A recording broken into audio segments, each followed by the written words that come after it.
Greetings, humans. We are live at 3:45 on September 25th.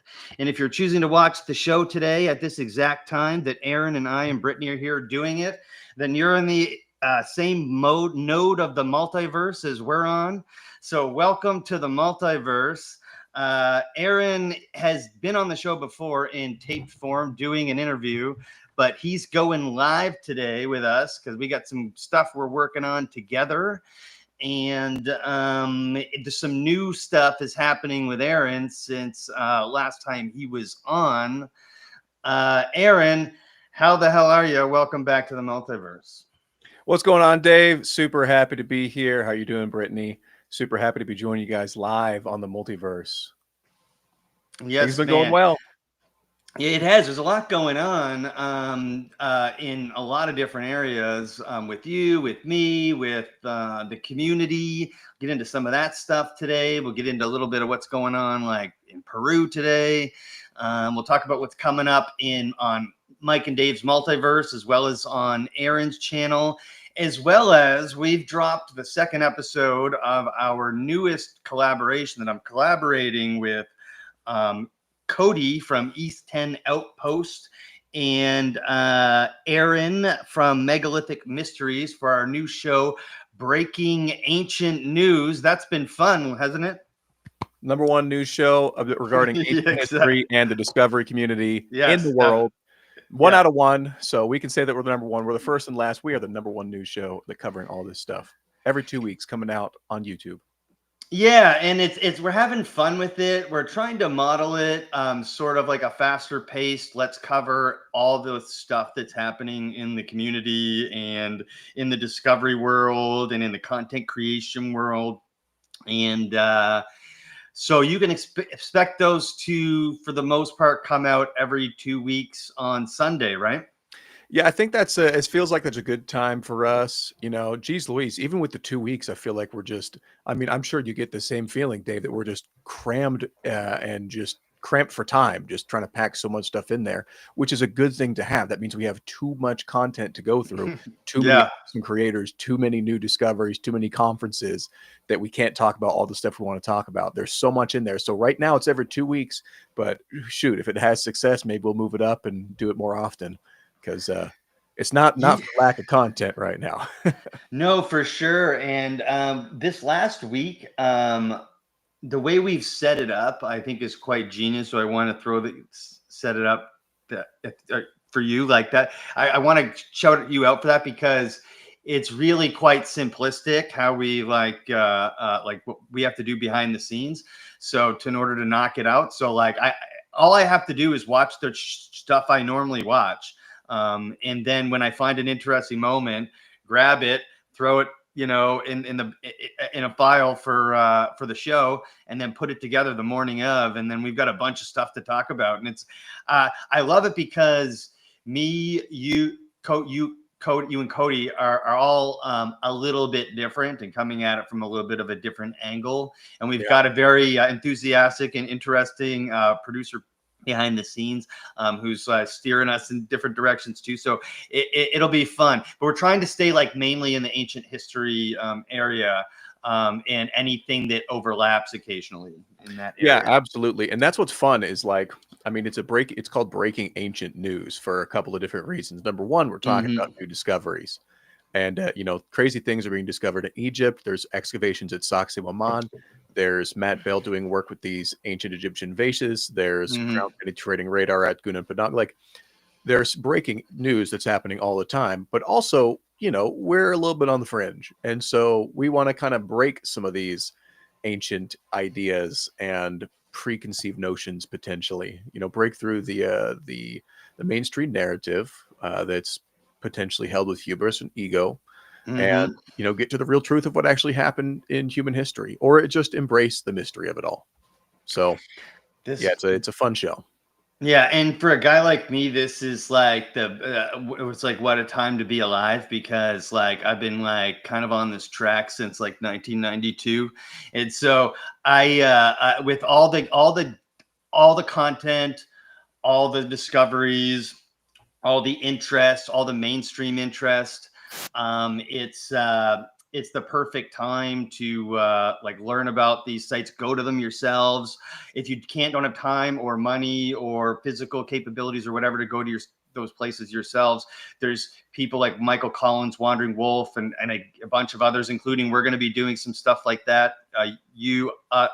Myself and Cody from East 10 Outpost are going to be doing some stuff like that. And it's just, it's sort of the golden age of exploration again. It reminds me of 100 years ago when like it was sort of the golden age of Egyptology and archaeology and stuff like that. It's kind of like that again now, because the doors are swinging wide open on the paradigm, and anyone can get like in on the action. And if you do good content, and if you go to new interesting places, and and you show it to the people are interested. I'm interested. That's what my YouTube feed's full of is other people's stuff.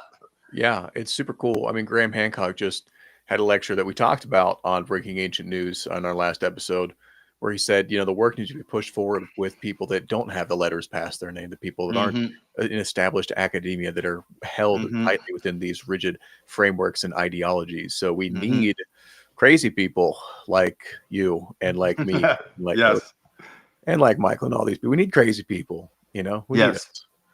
Yeah, and I wanted to shout out some of the other crazy people in the chat. We got Shaman 711. What's up, Shaman? He's Ryan. Definitely a crazy guy. You got to check out Shaman's YouTube, or sorry, not YouTube, his X channel, because I love watching his videos. He's always out in the forest finding weird shit. Yes. And doing weird shit. It's very, very highly entertaining. What's up, Shaman? How you doing, buddy? With shoes, with no shoes. No shoes. Yeah.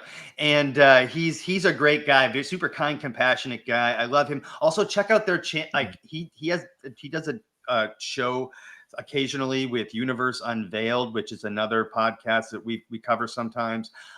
Two ladies doing interviews, and they do a Universe Unveiled crew session with both Shaman and Tyrone of Rebirth of the Word, who's also in the chat right now. What's up, Tyrone?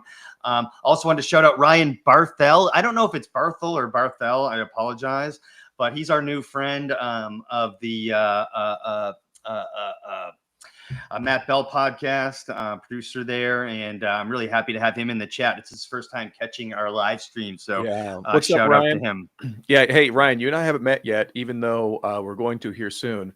But we're going to have you as a guest host on one of the Breaking Ancient News shows. I know Cody's talked to you about that before, but we're looking forward to that. So that's going to be fun. Stay tuned on Breaking Ancient News, bringing in lots of fun personalities too. Ryan Barthel being one of them.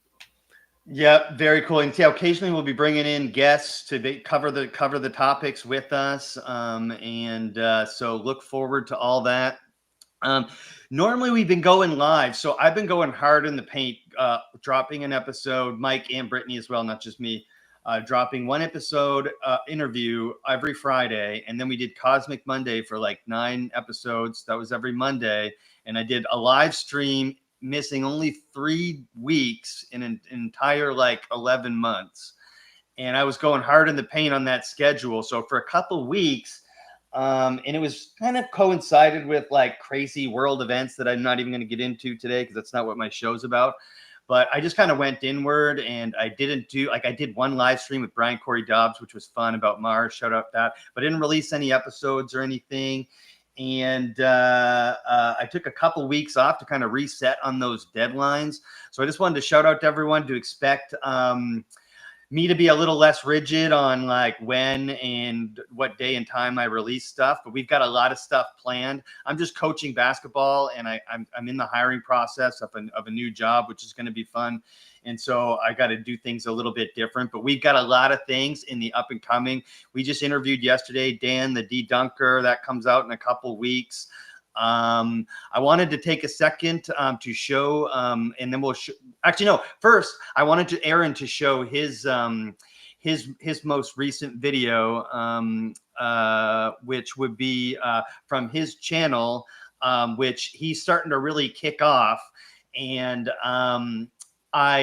I've been excited for this because I've known that you've had this footage for a while and that you were planning on putting it together in YouTube form. And so could you tell us a little bit about like this long-term project, how it started, and like where you're at with it, and then give us a little bit like of a sneak peek of what you're working on? Yeah, absolutely. So the project is essentially putting my footage on the internet. I've been to, dozens of sites, hundreds of sites all across the world. And I've got lots and lots of footage of those sites that I've put in various places, like on X or YouTube Shorts or other tiny little videos. But it's not really in one place, and it's not really put together well. And like I've visited some of these sites multiple times on different dates. So what I'm doing for my project is I'm going through every single one of these places that I've been, and I'm doing a compact, concise video where I'm showing everything, and then I run through the video, which a lot of it is like POV footage, but I offer commentary. I'll pause and kind of describe some of the things that we're looking at, and offer a little bit of background. And so the one that I'm going to share with you guys today, it's super exciting. The finalized version of it is actually in post-production right now. So you guys get to see the raw footage, and I'll actually offer my commentary as if it were in the actual video. So this is unpublished. Nobody's seen this on the internet yet. So you go ahead and screen share with me whenever you're ready, and I'll show you guys what I'm going through here. You can screen share by using the middle button. It's a screen pointing down with an arrow pointing up. Yep. Let's select entire screen, and I want to share my audio too. Actually, can I select the window? Won't let me select. It's an app, a specific app. So I'm just going to do entire screen here, and it's going to look funky for a sec. Okay, boom. There's the entire screen. I got it. You guys see this? Yep, we got it. Okay, so this is at the. Are you guys monitoring the chat right now, Dave and Brittany? Yeah, Brittany. Okay, perfect. I am. I want you guys to throw something out there, and this is a question for you guys as well. Have any of you guys, even in the chat, heard of the Incan site of Kolmai? That's Qollmay. Kolmai. Dave, I'm guessing no, and Brittany, I'm guessing no. Okay. Well, while they're in the chat there, let me just show you this here. So this is an incredible site that's not very far from Cusco, but nobody goes there. Nobody goes there because logistics of getting there is a little bit more difficult. It's not really touristy accessible. Like there's not bathrooms and amenities, and you kind of have to go on a hike through the jungle to get there. But those are the sites that I absolutely love going because those are the sites that we don't have a lot of footage of. So this is Kolmai. It's this random Incan site, but you find something here that is jaw-droppingly spectacular. And I didn't realize while I was there, because I was so enamored with the area, I didn't realize while I was there how beautiful and incredible it was. But let's check this out. Here, you get to see what this was really about. Look at this. Still are overgrown with the jungle, this huge cavern back in here. And look at the size of this stone right here, how it curves around the corner and is cut on all angles. Really cool, this cornerstone here. It goes around and wraps around all three sides of the entrance to the cave. And is cut on all three sides. And especially this part's really cool right here. You see this tiny little stone fit in the middle. And you have the rest of the view of the cave. So this is crazy. So this is I did this editing after the photo. I got obsessed with going and exploring the cave, and I didn't really spend enough time looking at this. But this stone right here, which fits in the cornerstone underneath a cave, which is underneath a part of a natural formation, somebody cut or carved or poured or did something to this stone, where it is has 17 different visible angles that it is cut on. You can see here's 1, 2, 3, 4, 5, 6, 7, 8, 9, 10, 11 this way. And then I show the third side around the back, and you can see 12, 13, 14, 15, 16, 17. So there are, like in the city of Cusco, they talk about the 12 angled stone. And here, I'll stop sharing there.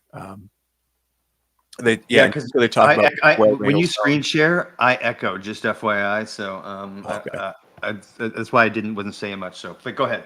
Yeah, no worries. Yeah, in Cusco they have the 12 angled stone. Well, here in Colmai, I found the 17 cut stone or 17 cut stone, and I know there's even one in up on the Inca Trail that's got even more cuts to it. But this stone is absolutely fascinating. I mean, it's completely out of place for it doesn't make any sense. Yeah, for a Bronze Age culture. They had, I mean, bronze was like the peak of their culture, but the majority of their tools were copper, stone, and wooden tools. And it's like, you just can't expect me to believe that a civilization with copper, stone, and wood tools was able to craft this gigantic block with such precision, laser-like precision, that you cannot fit a credit card into some of those gaps. It is amazing. But also, what the is it doing there? Like where you found it? Like that's Peru has a lot of WTF moments. Like it's the country with the most WTF, where you're just like, what the hell is this doing here? And what is it? Yeah, and it's really hilarious too.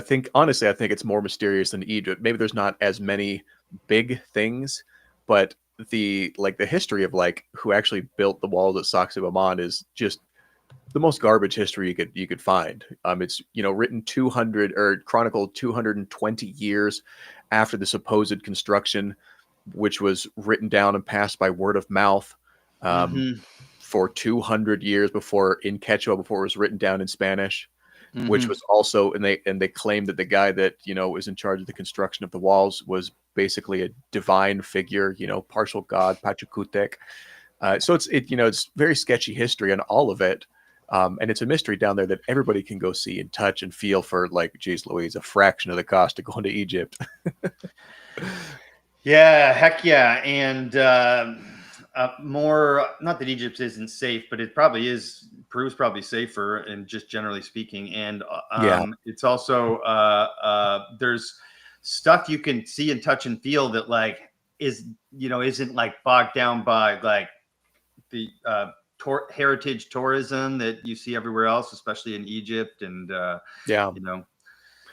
no scammers there, are there? There probably is. Because when I was in Mexico, I've been in Mexico a bunch of times in the Yucatan. You go to some of these sites, and there are dudes that are like, "Hey, I'll take me with you. I'll show you the site," and they charge you like $300 or something like that, and they take you around for the day and stuff. And I've met some great guys like that.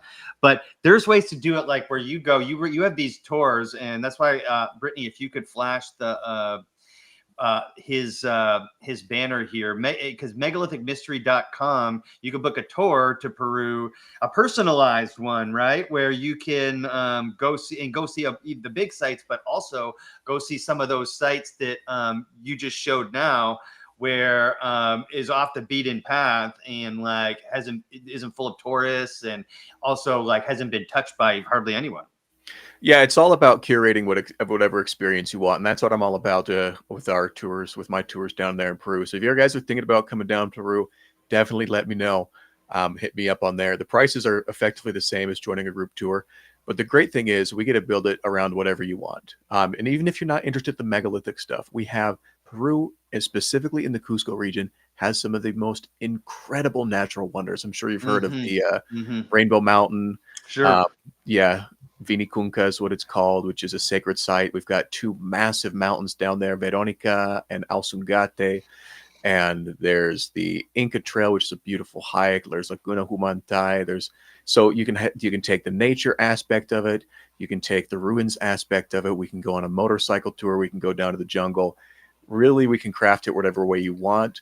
And that's why I love doing this, because like the group tours are great, but you kind of get boxed in and kind of pigeonholed into whatever else everybody else is doing and whatever pace everybody else is on, which can be a little bit frustrating if there are people of different speed levels. I'll just put it that way to be tactful.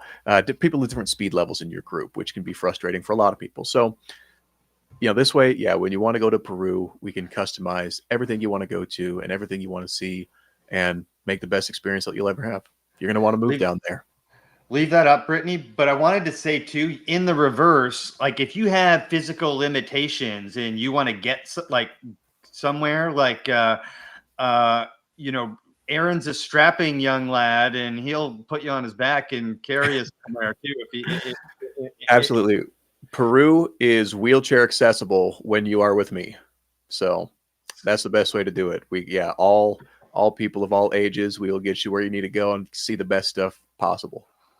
Yeah, and that I think that's just amazing because we live in a time where you could see all this stuff if you have financial barriers or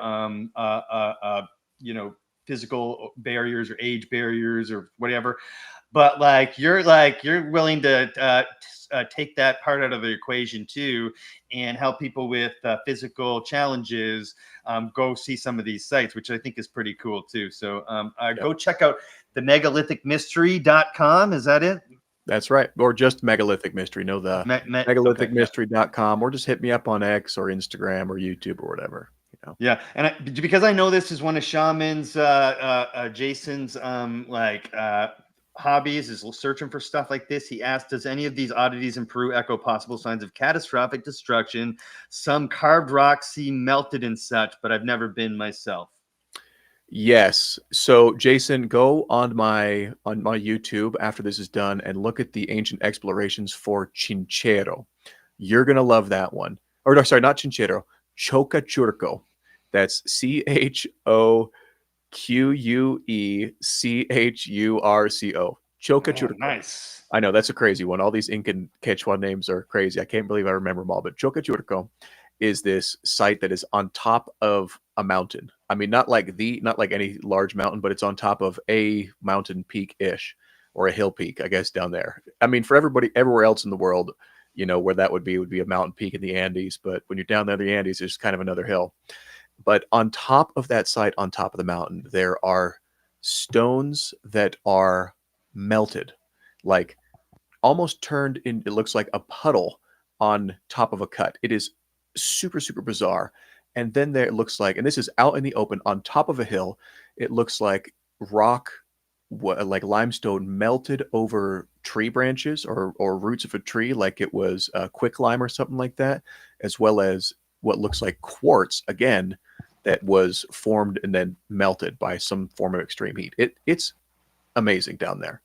And again, this is one of those places that people very rarely go visit, but Chocachurco, lots of signs of destruction. Also up on the Altiplano, which is Peru/Bolivia, you have the site of Siustani, which has these large, what are called chulpas, large silos. And those show evidence that they were hit by a blast, all coming from the north.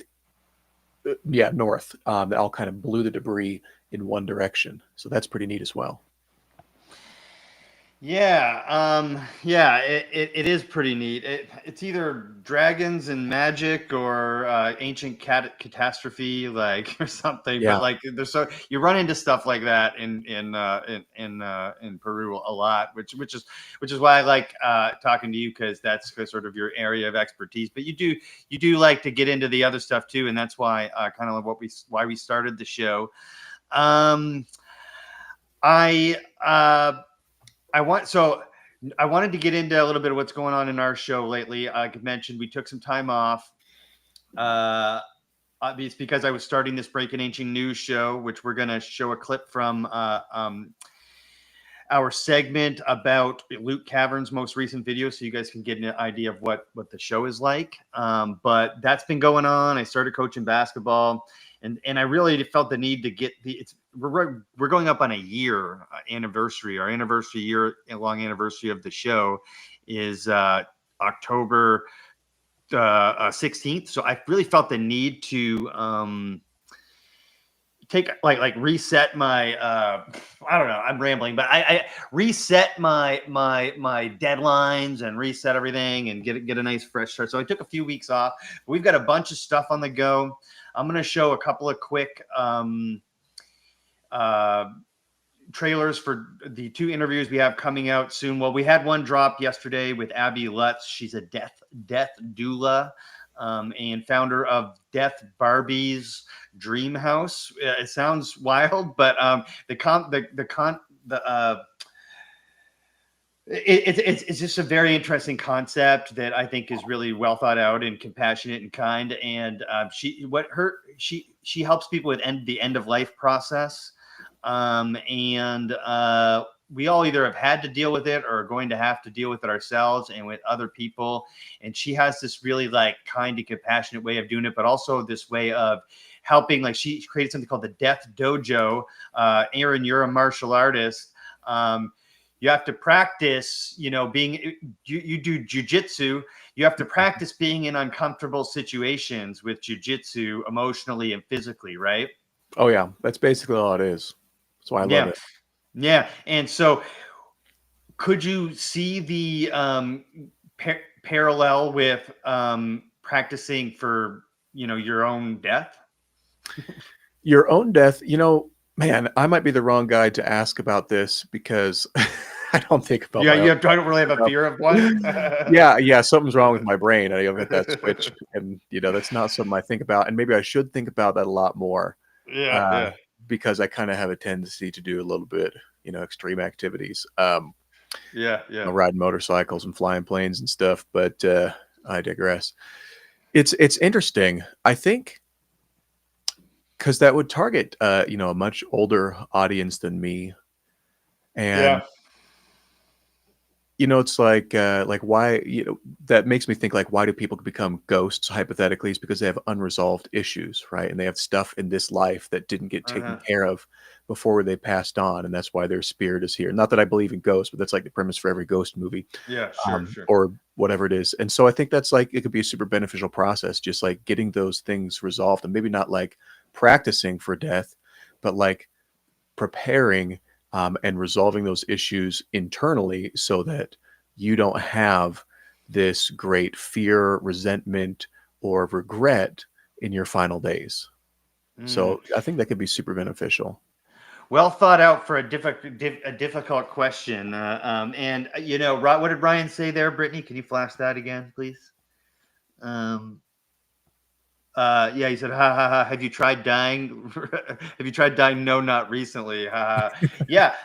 It's because shit, I actively try not dying. Like I go in the sauna 5 times a week. I practice cold exposure, like I take my vitamins and shit. I'm like, and so it's something I try not to think about, but her deal is, like learning to accept it as like a natural part of human process. And like for people at end of life, and who don't necessarily have to be old, by the way, are like terminal, how to coach them through the process in this dojo, which is essentially like mental health stuff, as well as like utilizing psychedelics and things like that. But I'm gonna play her thing here in a second. But it is an interesting concept. Let me ask though, because I wanted to ask. You got jiu-jitsu tonight. That's why we're doing this live stream early. Taking your son. He's 4. Yeah. 4. And jiu-jitsu is an interesting thing because you kind of. I want to try to make the comparison one more time, because when you learn that like a person who's either much better trained than you, or maybe way younger than you or stronger than you, can like choke you to death, it's good for your ego. right? Yeah, and it's that's super like, humbling when you have like some skinny little gay kid that's 125 pounds soaking wet, and he crawls across your back and strangles you, and you can't stop him. It sucks, yes. but it makes you realize that, like, oh, I could do this, and you want to learn it. Yes. That's the fun part. Ah, then that gets addictive. Yeah, yeah. I just think it's even like anyone who doesn't even necessarily want to uh, you're in the addiction phase where you're thinking about it all the time. You're probably thinking about it while you're driving and when you wake up and stuff like that. When it comes to the jujitsu and wanting to learn it and the patterns and the let me go choke that 130-pound guy who got me yesterday out. I know how he did it now, kind of thing. You're in Yeah. that phase, but like just even knowing as a human, like the sort of the I don't know, the results of like hand-to-hand combat is like Mhm. helpful to your ego, I guess, is the point I'm trying to Yeah. make. And the same thing learning that about death too, like being aware of your own, you can do the same thing. Yeah, absolutely. Just having that realization. Yeah, I mean that comes with being faced with reality, which happens when you're nearing death, and it happens in jujitsu. I mean, there's no escape Yes. from the reality of being close to strangled unconscious. Yes, you got to It tap out. and it really does put everything in perspective. And so I get that with the death aspect to it. Like, it puts everything in perspective and gives you like a clear lens, or it can give you a clear lens to like look at things in your life and take care of the things that you need taken care of, and help you navigate. Because I don't think death is the end. Personally, I don't know what happens afterwards, Hmm. but I'm quite confident that something does. Hmm. Uh, so navigating that possibility and navigating that whole realm is, yeah, hugely beneficial to people. And what I was thinking is, it kind of reminds me, like, we as a society, especially here in the West, are getting much less and less and less religious. Hmm. Yeah. And this death doula thing sounds like, oh, that's what you used to go to your priest for, or your bishop Hmm. for. It's like when you were, yeah, in that time of life where you're thinking about death and the afterlife, that's who you Hmm. went to for these exact same services. I mean, I imagine the method of delivery is very different, but the intent is quite similar, of resolving the fear, the struggle, the guilt, or whatever it is that you have facing this transitional period. Yeah, I do look at it as a modern choice for that, and I think I don't know. Abby would have to answer this. I know she's watching right now, but I know that they do a lot of services for your family as well, Yeah. and it's a whole thing. But I'm gonna go ahead and share this now. Just uh, quick trailer. It's out now. You can find it, Mike Dave's Multiverse. The thing that I like realized, like, if you've ever experienced a life review, like at the end of life, where like people say like your life flashes before your eyes, if you go deep enough into that, you realize that you are the judge of your life review. But the last thing that I saw him like say, he kind of mouthed it, was home. And it was just like I get chills thinking about it. And he was so peaceful. And then afterwards, the lady that I was with, she's like, she's a chaplain, but she does like a lot of like a lot of other spiritual stuff for the hospice. She's like, he would like for you guys to have a toast in his honor. And it was one of the most beautiful experiences. And I just had this like sense of overwhelming love. The human brain is not typically built to actually process nothing or infinity, which Right, which is weird. that's why we have the Big Bang Theory and everybody's looking for an origin story when there may not even if it's true or not. When you take complete responsibility for everything, good and bad, and totally break the victim mentality, that's the only time you can really have like the true power to change it. Finding your tribe. I almost feel like the more like yourself you are, your tribe will just kind of come, you know what I mean? It'll just show up. If you're really being yourself, your people find you as you find them. Very cool. Yeah, so that's Abby Lutz, Death Doula, the Death Dojo, Death Barbie's Dream House. Death Barbie's Dream House is a lucid dreaming workshop where, Brian, you in fact do practice dying. She said there's going to be there's what would she say, 1,000 ways to practice dying. Anyway, very interesting. Thought that was Sounds cool. like a movie title. Yeah, 1,000. Yeah, it does. It does. I'd watch that movie. I hate to do this to you, Aaron, but I'm going to, because I'm very proud of you, and we're talking about jiu-jitsu. And then Abby said that she's going to get a jiu-jitsu practitioner now, a jiu-jitsu instructor now. But Aaron, at 30, you're what, 35, 36? 36. Started his competitive amateur jiu-jitsu career recently, correct? And yeah. When I started jiu-jitsu, I started competing as well. Okay, when did you start? White belt like 2.5 years ago. So when you started at white belt, you'll compete against other white belts that you're your same age and weight. So. And you've had 2 so far? You've done 2? No, I've had 2 what, competitions? Yes. No, I've had a bunch of competitions. So shoot, I think this is like the first time I've ever publicly talked about this online. Do you mind if I ask then before we go? That's great. That's great. No, I just like the only it's because it's an interest of mine. No, like I'm pretty disconnected from social media. So really the only stuff that I put on there is like this Megalithic Mystery stuff. Sure. Okay. But that's great. I'm happy to talk about this because I love it. Me too. And we're talking here. So it's like, it's not posting it to social media in the same sense. But no, I started off here. I'm in Idaho right now, in Boise, Idaho. And I started off training, trained here for about a year, a little under a year, maybe about 9 months. 6, 7, 8, 9 months. And then I was like getting the itch to travel. I work remote, so I do a lot of traveling. And then I went down and I competed twice here during that span. And then I got my blue belt right before I moved to Brazil. And I actually went down to Brazil and started training down in Brazil with this little local gym that we found. Yeah, and that was a ton of fun. So I spent 5 months in Brazil training with them, and I competed a few times in a few tournaments down there. And then, came back up to the United States. I've been training some more. And I had a good the competition that we had a few weekends ago, or I guess it would have been like a week and a half ago, was a ton of fun. It was at this event.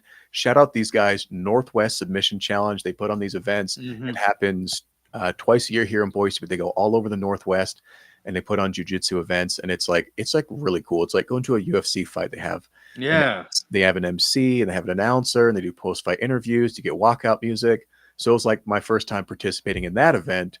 And that was a lot of fun. Got it. Okay, that makes more sense. So I remember I played a lot of baseball growing up, and I always remembered wanting to like have somebody announce me coming out, my position, that kind of thing. What time I was batting. I remember I got to do that under the lights one time, and that was like super exciting.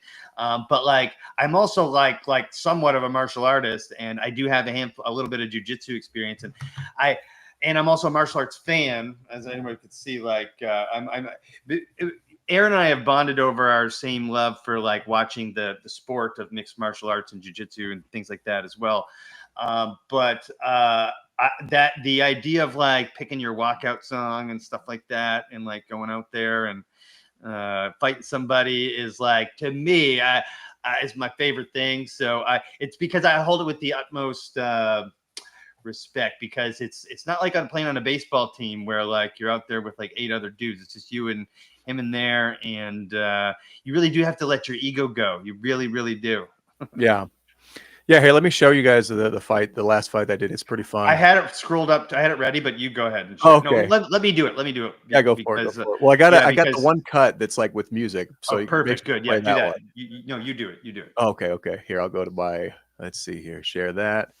All right, you guys see this here? Yeah.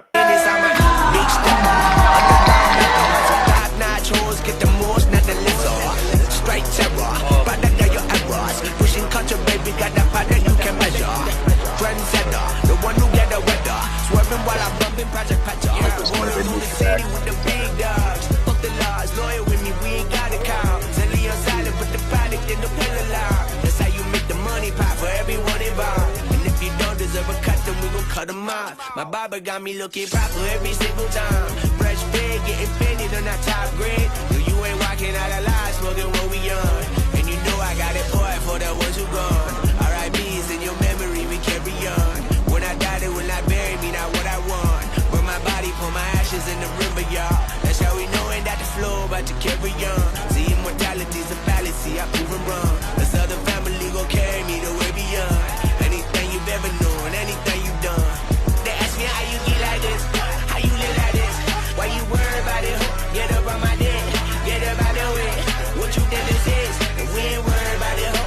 girl, the way they ask me how you get like this, how you live like this, why you worry about it?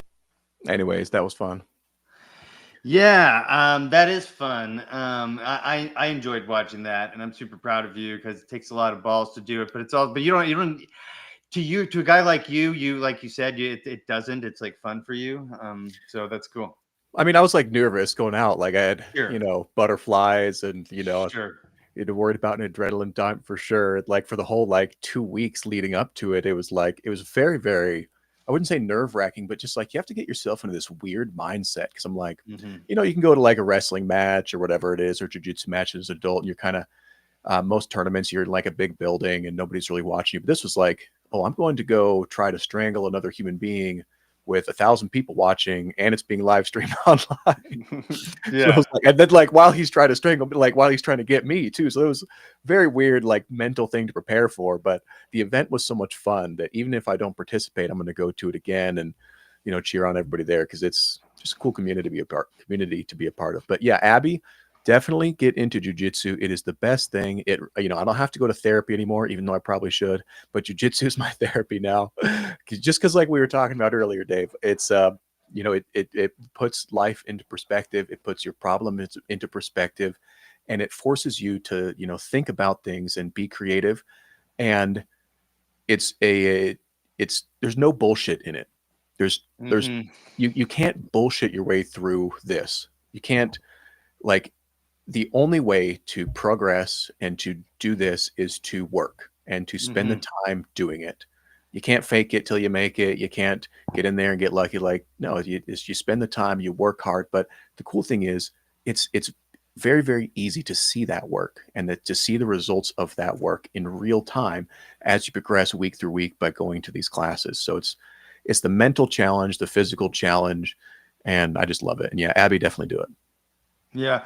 And yeah, one of the things that makes jiu-jitsu stand out is you really do get like every day in practice, like the feel of like what it would really be like to, whereas like in a lot of like stand-up martial arts, which I'm not pooping on any of these or anything, I like all martial arts, but like in something like karate or something, there's not a whole lot of realism in the day-to-day practicing. So it's hard to, but like in jiu-jitsu, like, you're there like but it's very good for the people who love like puzzles, like, and get addicted to like figuring out difficult things, because Absolutely. you'll get finished and then you'll be like, okay, how did that happen and how did he get me there, and then that kind of thing. Yeah, well, jiu-jitsu becomes like a sequence of chess that you're manifesting with your body. And you think about it like this. So you both start from like a neutral position, just like you do in chess. One person has to make the first move, right? But depending on what move they make, that is going to set the tone for how you make your move. So whoever goes first now, it's like, I have to kind of react to what that person has done. So I make this move. Let's say they sit down and pull guard. Now I have to know, how am I going to attack and pass their guard? If I move in from this angle and they do this with their hand, I have to know, okay, if they did this with their hand, then I have to learn 3 things to counter that. If they did this with their leg, I have to learn 3 things to counter that. So you just go down these like sequences of events, just like you're playing chess, but it's happening in real time. And it's happening with another human being who's also trying to counteract you. And the consequences are like, quote unquote, life and death. It's not actually life and death, but like you're training for a life and death scenario, hypothetically, So it's very fascinating that you get this. Yeah, it is. It becomes a puzzle that you have to figure out with your body. A puzzle you have to figure out with your body. I like it. And then for the most part, it's a good community as well. Right. Yeah, just a bunch of, cops and autistic kids and stoners and, firefighters Stoners, out. Yeah. Lots of, I'm one of the autistic stoner crowd. So I'm there every day. Yeah. You get a weird mix. What's hilarious is when you go to jiu-jitsu, you're like rolling with cops and you probably smell like weed. Like, I know I've definitely smelled like weed rolling with cops before. Yeah. Like one of my buddies that I roll with, he just got promoted. He's like about to be retired. He's like 5 years away from being retired. But his job right now is he's this student resource officer at a high school. And I'm like, Like, dude, I'm the worst influence for any of those kids trying to stay like within the, like the confines of the law. So, but yeah, Yeah, like him, it's like, sorry, brother. yeah, yep, yep. And then so there's some other things coming up that I wanted to cover. I'm just going to do this one now real quick because we have another episode dropping tomorrow with Jenny Chen Robertson of the Nice. the Dude, you've psychedelic. been after it. I know. I blame Brittany. It's Brittany's fault. But in a good way. Like I blame Yeah. her in a good way. But We're Jenny just Chen. making up for lost time for your little siesta you took. Yep. Jenny Chen Robertson is the co-founder of the Safer Psychedelic Association of New England, and we met her through Adam. Why am I blanking on Adam's last name? Butler. Adam Butler, who's the author of the DMT Field Guide, which was a couple months ago's book of the month, or even last month. Anyway, we met her through him, and we just want to bring her on because she has an interesting story and the organization's a good resource for if you want to explore psychedelics, but you want like the truth about like how to get them safely, how to like vet practitioners, how to approach the subject, like including the integration process of psychedelics, meaning like after you don't just get like take a heroic dose of mushrooms and then walk away from it. Like they give you resources on reintegration, which means like, like journaling and talking to a counselor and things like that. If you're really facing some heavy shit. So I'm going to play a quick thing on that, if you don't mind, Aaron. And we'll do that. Quick little trailer like last time. This comes out tomorrow at 8 a.m. Eastern. Jenny Chen Robertson, Safer Psychedelic Association of New England, or SPAN. What MAPS did, this was about a few years ago, in preparation to get MDMA approved. They trained thousands of therapists in psychedelic integration support. If you have a client or a friend or a neighbor or a sibling who took psychedelics and now they're kind of like, you're like, ooh, they seem a little different. Could be good, could be alarming. We have zero judgment. That I would say, if anything, anyone walks away with what SPAN is about, we have no judgment. We have information. We will give you information with no judgment whatsoever. You ask, we give it to you. And that you're able to kind of pluck those seedlings out and then plant them so that they can blossom in your life, without sounding super cheesy at that analogy. But that's what integration is. Yeah, so look out for that one tomorrow. They've got an event happening too. I wish I remember when and where it was happening, but now you're an official we're an after school special now, Aaron. But they're a great organization, and Jenny Chen's really cool.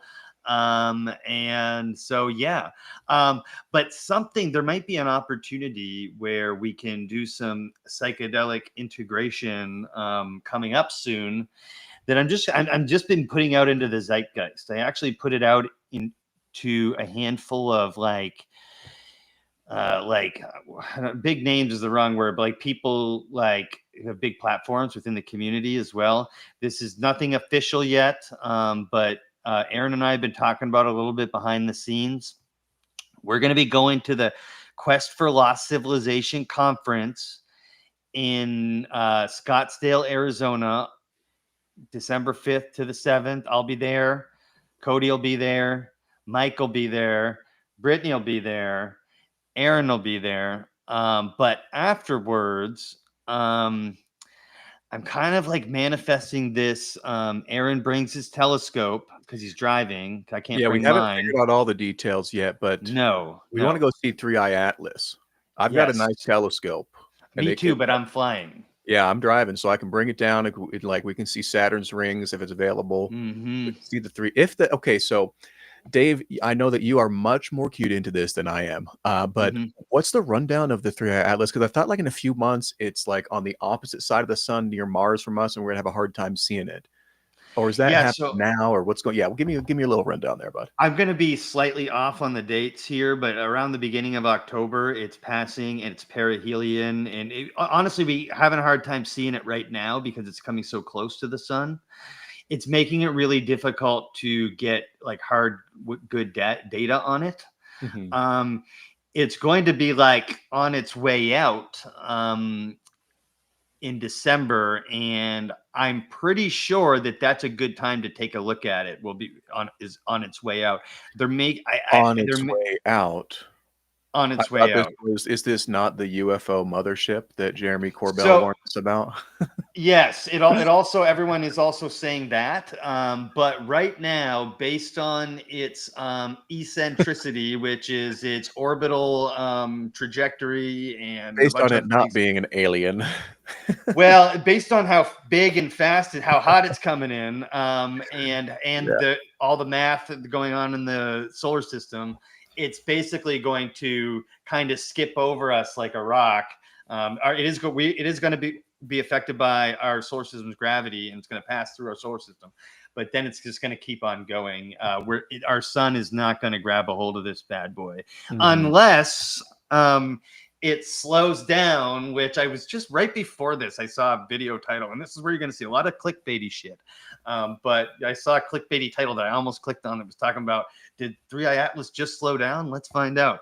But it definitely changed colors, but that's likely due to chemical composition of burn off related to its coma and stuff like that. But the point is, you got me off track with all the nerdy stuff. What I want to do, and I mentioned this to like a handful of people.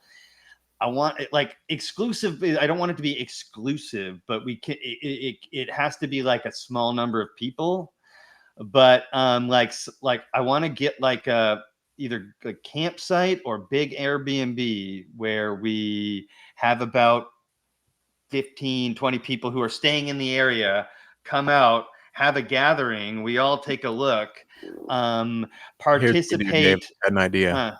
Yeah, we do it out at Meteor Crater, the Behringer Meteor Crater. So we get two things. We get the object down here and the object up in the sky. Timestamp, Brittany. I object down here and object up in the sky. How close is this to Scottsdale? That's my question. It's like an hour and a half, 2 hours. Perfect. I know like Abby's been Grand Canyon. Yeah, Abby's been looking at some places, and I've talked to I'm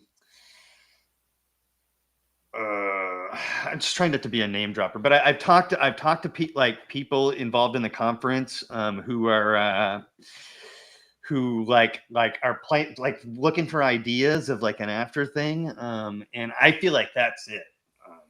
Like we go look at 3-eye atlas the day after.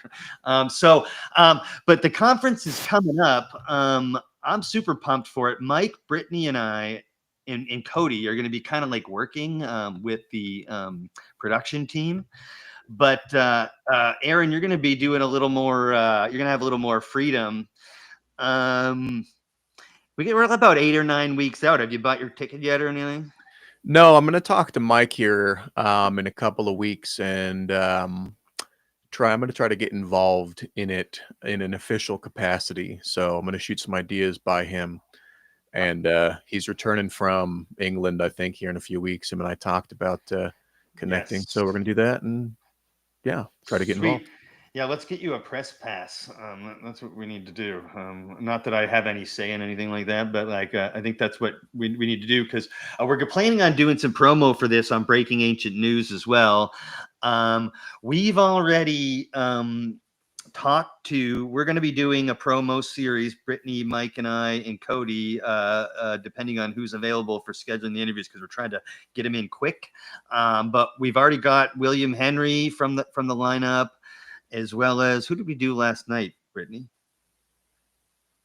Oh, yeah, Dunking Dan. So we've got those. So those are coming out in a few weeks. William Henry, Ancient Alien OG, and Dunking Dan doing promos for the event that we're going to be dropping in a few weeks. We also have an episode with Dunking Dan coming out. When I was feeling a little weird last night, like talking to Dunking Dan. Not that he's like that famous, but like I just like, and I don't usually get weirded about famous people, but last night I was just sitting there thinking, man, like I got a real podcast. I gotta keep my shit together. But he was a fun guy to talk to, so look forward to that one coming out in a few weeks as well. That'll be good. Is there anybody on here you're looking to connect with, or really looking forward to seeing a presentation, Aaron? Yeah, I'm curious just because I haven't seen him before in a live capacity. Is AJ Gentile? Mm-hmm. Yeah. Well, I just want to see what live capacity. Yeah, I just want to see what he's about. See what's going on. Yeah, I agree. I'm not gonna be like I love this show. I'm not gonna lie. I fucking love it's like my favorite show.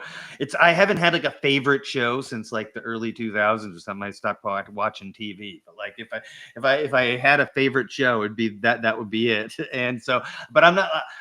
I'm gonna like play it cool. I like to give those guys their space at those kind of conferences. I don't want to scare AJ away. I'd like him to like the community and want to keep coming back, because I don't think he typically does stuff like this. So, yeah, I'm excited about him. I'm excited to meet Michael Button in person. We dropped an episode with him in a couple weeks. Get your tickets at worldviewswithazmedia.com. It's at Embassy Suites by Hilton in Scottsdale, Arizona.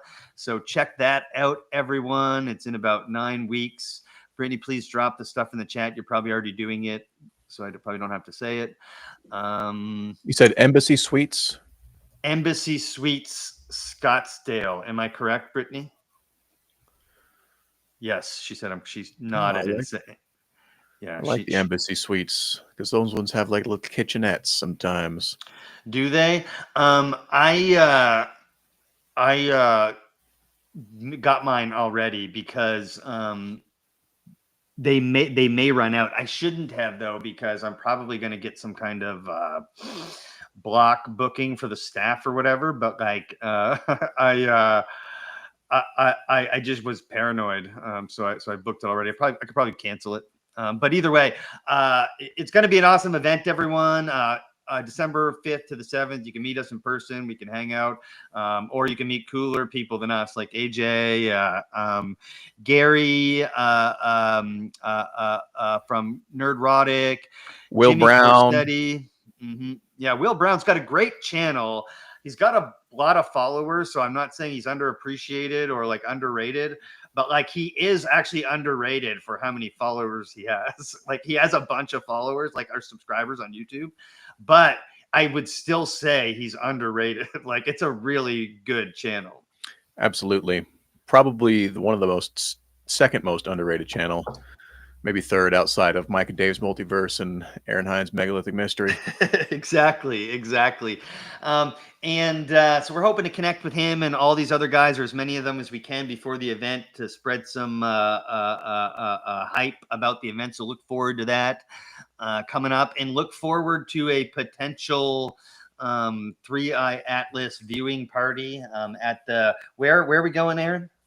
The Barringer Meteor Crater up near Flagstaff. Man, you're brilliant. I'm glad I brought this up. I really am. I'm really glad I brought it up. We covered your channel, Saksiwaman. So yeah, we want to go for that. There's a bunch of stuff going on at Saksiwaman. They're kind of leading the charge as far as like stagnant archaeology goes. And they started some excavations in the last 2 weeks. Like, what do you know, like off the top of your head, what are their main like objectives, like, and what exactly they're attempting to do, and the scale of the excavations? Yeah, so a couple of things. Ground penetrating radar. They did a couple of these surveys across the main site of Saksiwaman. That happened a few months ago. Revealed some anomalies down there that could have been caves or tunnels or things like that. So that's what they're trying to discover and uncover. And I think they're doing this with a very agnostic approach, which is very, very, very rare for not only Peruvian archaeology, but archaeology around the world. They are taking soil samples for dating. They're taking organic material for dating. They're not keeping anything, at least as far as I've seen, off limits. They're just taking their time and slowly going down through and restoring some of these access to these tunnels. Now, there's a lot of dispute about how these things got closed up, and that's where weird stuff comes in, right? So you had the Spanish that invaded Cusco in the 1400s. And when they got there, they took over the city. They had already defeated Emperor Atahualpa at the city of Cajamarca previously. It's a fantastic story, and I've actually got a video detailing the account on my YouTube channel. It's like titled $25 billion. It's $6 billion of Incan gold or something like that. Anyways, but Francisco Pizarro, he defeated and captured the Emperor Atahualpa in Cajamarca, which is a northern city, right after the Peruvians ended a civil war, and then took his troops basically unimpeded to the city of Cusco, which is high in the mountains. Now, the Incan fomented a resistance, and the legend is that they, the very last Inca, which is also, the Inca has a different term. The Inca is like the ruling class of the people, but the Sapa Inca is like the king. I can't remember his name off the top of my head, but the very last ruling Inca gathered his forces. He was at the sacred site of Vilcabamba, hidden in the jungle, and then he wanted to lead one last attack on the Spanish in the city of Cusco. And there were tunnels running from the military site of Chinchero, which is about an hour and a half by drive northwest of Cusco. He organized his forces there and then snuck in through the night and went through the tunnels under Chinchero, about 20 miles or 30 kilometers through the tunnels to the city of Cusco, where they launched a surprise attack on the Spanish in the middle of the night.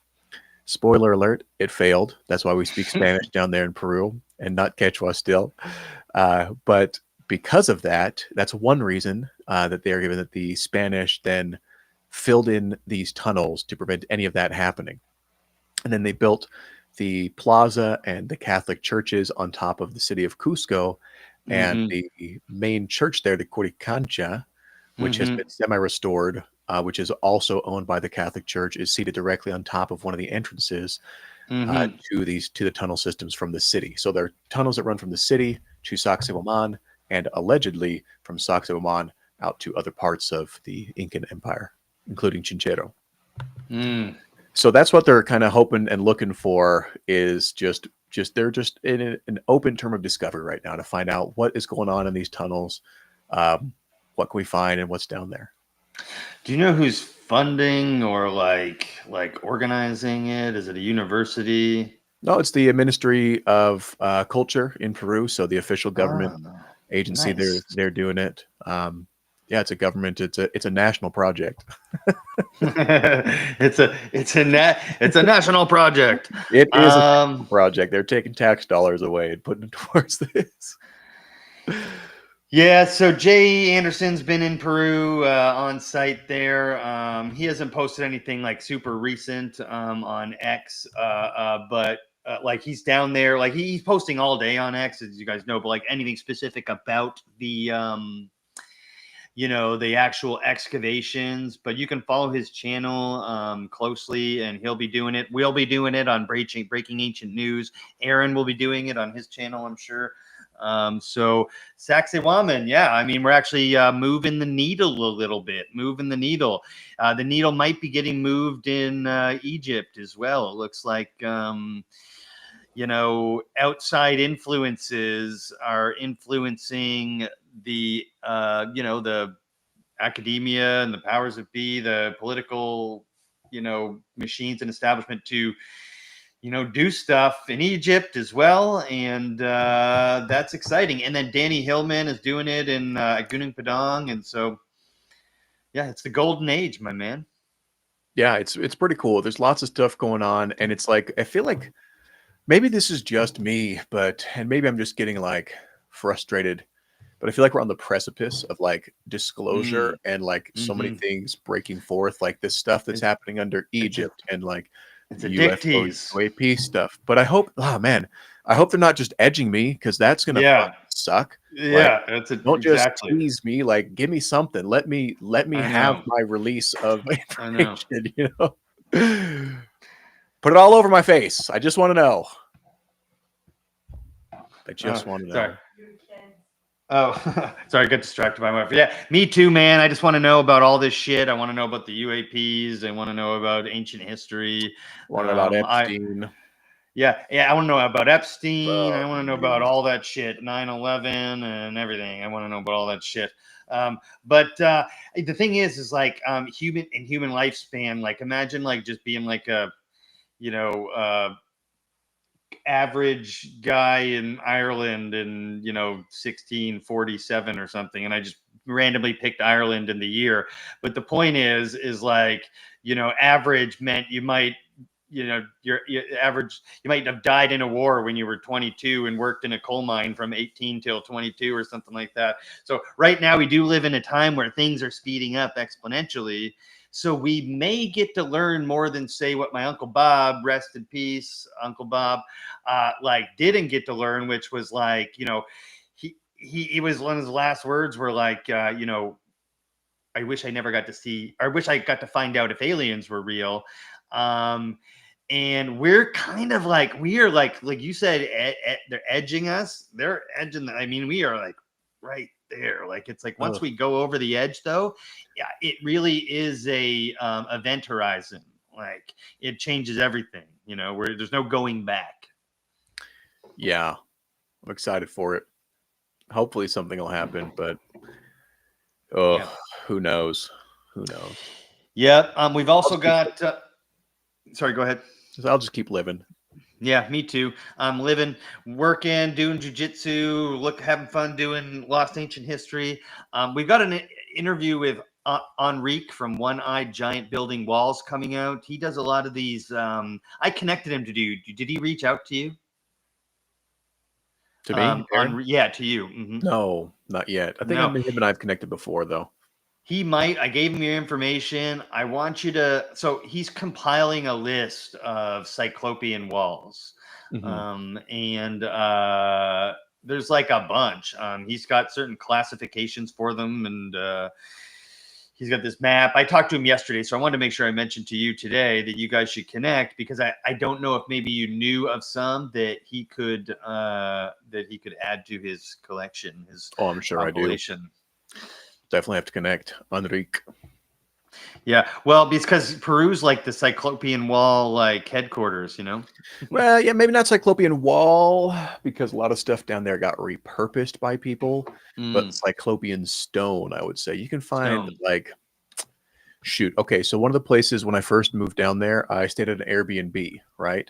And I just found this random house, and in the courtyard of the house, where they were about maybe 1 foot in across, rectangular and 3 feet tall megaliths. They had like the whole courtyard strewed of these, and it's like this is like the black market of these megalithic stones. So like all the old Incan temple stones and the pre-Incan stuff. So it's like they're everywhere down there. People have been repurposing them and using them as lawn decorations, literally, for probably thousands of years. So wild.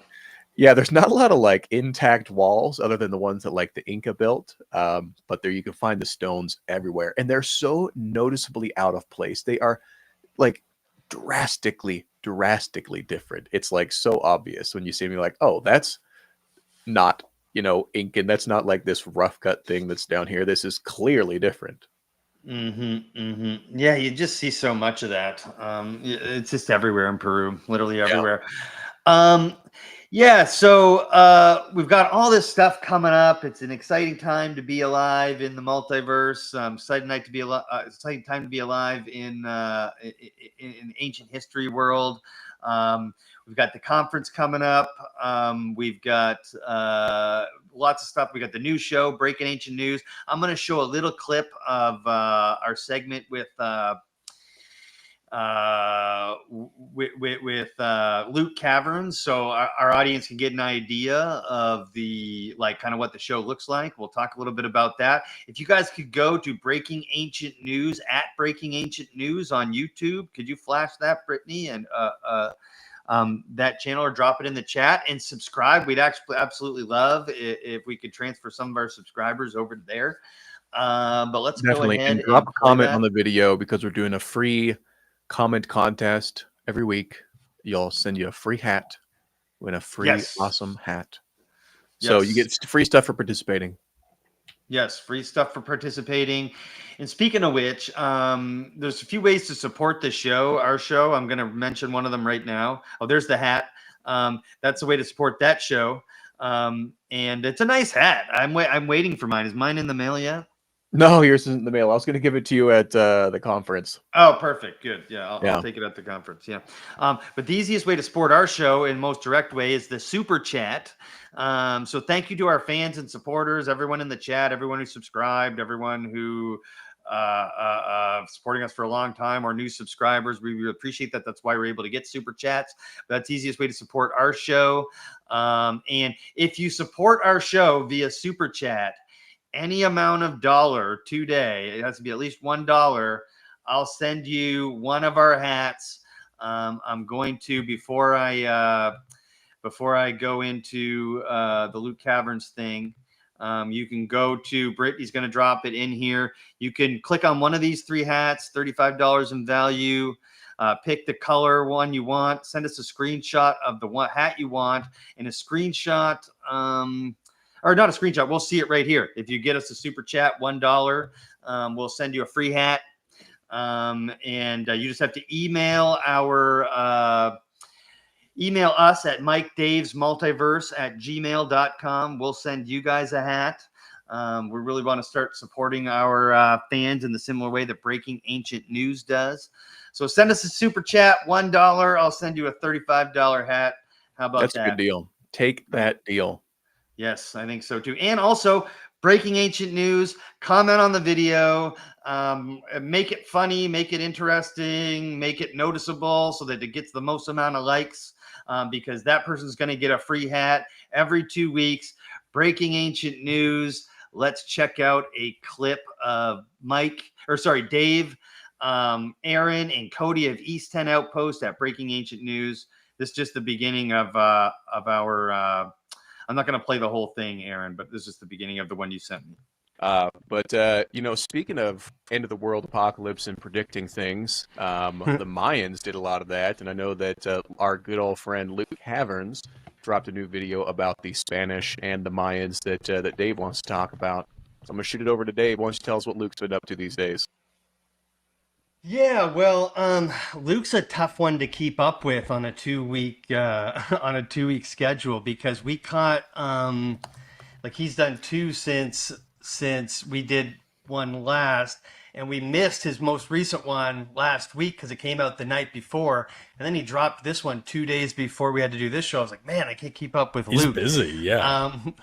Yeah, but go ahead and play the first clip, and then we'll talk about it. I got 3 clips for it. Almost certainly would see evidence if there was cross and continual contact, not just one-off examples of people coming from the Mediterranean or Africa into the Americas and never leaving or dying before returning home. Because in the Americas, we have things like corn and potatoes, very, very valuable crops that would have spread like wildfire throughout the old world. However, I strongly believe that we do have evidence, and we do see glimpses and potentially even cameos of people who come from straight across the Atlantic in both the ancient Caribbean and the ancient Mexican world. Yeah. Sorry, you stopped there. And that was from the video. Did Phoenicians discover America before Columbus? Yes, Phoenicians discover America before Columbus, or Africans, because he talks about that as well in the video. And what do you guys think about that? Like, there's evidence that we traveled one way but not the other, and what he's saying is that if it was going the other way, basically from North America to the Old World, we'd see potatoes and corn. Do you think that's like strong enough proof there? didn't travel the other direction. Yeah, like we didn't go from America to the old world. Yeah. Correct. Mm-hmm. Well, here's the deal. I need to connect with Luke because I'm producing a video that I've been kind of holding off on for a little bit, but there is an account that I have found that is a well-known account. I'm not going to spoil it for you guys because I'll do the full video here a little bit, that talks about a group of people that left from Sumeria area and from the Jerusalem, Middle East area and traveled to the American continent and settled there. So very interesting stuff, and I think there's a lot of connection there. But I think Luke's definitely onto something with that connection from the African and the Phoenicians and other civilizations visiting America before Columbus, and we know that the Vikings did as well. Yep. Yeah, and the next clip shows some evidence of that. So let's check that out. I'm not going to play that whole thing. That's just an idea of what the show looks like, guys, and you can expect that Sunday afternoons every 2 weeks. The next episode is scheduled to air. I guess it's the 5th, October 5th. Is that correct, Aaron? Yes, October 5th is the next episode, every 2 weeks after that. Awesome. But we'll probably do a special episode down in Scottsdale, but you know. Yeah, that actually will be pretty cool. And Rubate, thank you so much. The first person to send us at least $1 in a super chat gets a free hat. Not everyone. Rue says you guys are going to lose a lot of money. I know. I was like, what do you mean lose a lot of money? I was like, oh shit. Last time I did that, I said the first person. I meant to say the first person. Yeah, we would have lost a lot. Well, I would have lost. I mean, the $35 hats. I'm literally paying $35 for the hat to send it to them. Boom, Let's Resource, $5. Thank you so much, Abby. Yay. And she went over the $1. Thank you so much. And check out her episode, dropped yesterday. Super fun times. Other ways to support the show: blast off to new highs with Galaxy Treats. Dive into their handcrafted Delta 8, Delta 9, and THCP gummies and belts, delivering smooth, otherworldly experiencing and delicious flavors. Third-party lab tested, made in the USA, and backed by over 5,000 verified reviews. Cosmic Adventure awaits. Link in the description in the chat. Also, elevate your wellness with Via Hemp. Discover plant-powered gummies and THC-free, high strength options, blending premium American grown hemp with botanicals for ultimate relaxation, focus, and sleep support. Lab tested, farm build, compliant, and loved by over 500,000 customers. Order in all 50 states. Unlock your best self. Shop now, and link in the description in the chat. Brittany, can you toss those links in there? We hit the merch store. We hit Saksiwaman. We hit Luke Caverns in band. We hit everything else. Anything else you want to mention for the day? Aaron Hynes.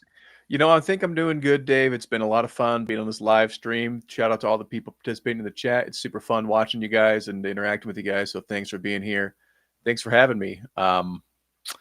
Just excited to be a part of this whole adventure, whole discovery. It's a fun time to be alive, as you said.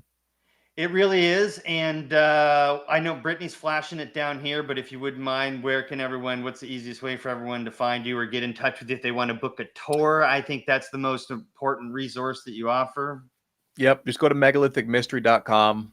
That's the best way to get in touch with me, Megalithic Mystery. So you can find me on there. It's got all the links to my tour page, all the details, links to my X page, all that fun stuff. So hit me up and come down to Peru with me because it's fun. I need to go back down there. I'll be back down South America somewhere. Outro music. Hold on. There we go. I can't hear you for some reason all of a sudden. Is it because I'm doing the outro music? I couldn't hear you all of a sudden. Maybe it was because I was playing the outro music. Can you say that again?